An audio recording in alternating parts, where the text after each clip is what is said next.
Hi there, it is design time. Welcome guys in Efficient Graphic Design channel. And what we want to do today is crop techniques. Like you can notice, after cropping the image, we can get these results.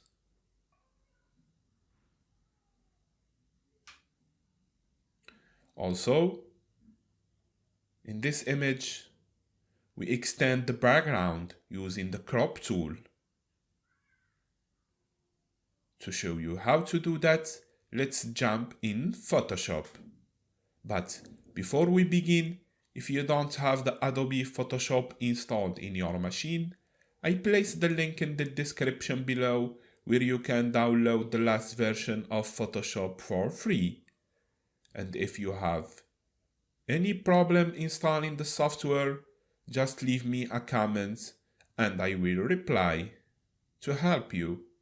To get started, let's begin with this image here. We will use the crop tool to crop it. We select the area we want to keep from the image, like you can see. We can select any area we want from the image.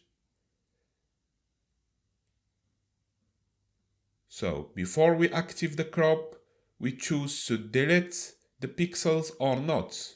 I will show you the difference between these two choices. Let's first delete the pixels. You notice now when we move the image in the cropped area, the other parts of the image were deleted. Now we will do the same cropping, but this time we will not delete the pixels.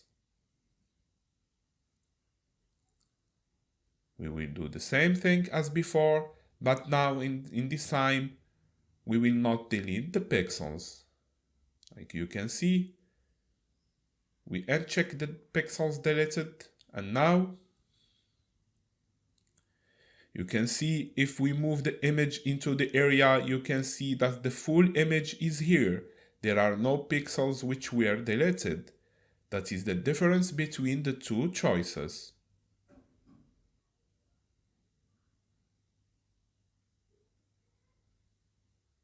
Now we will jump to the second image.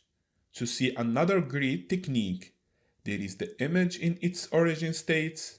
Our objective is extend the background using the crop tool. We go to the crop tool and we select the part from the image we want to extend, like you can see. We select the content aware option and oops, great. It takes a little time for the graphic card to create the extended parts, and the great result is there. You can see how this tool is powerful when seeing the original image and the results we get.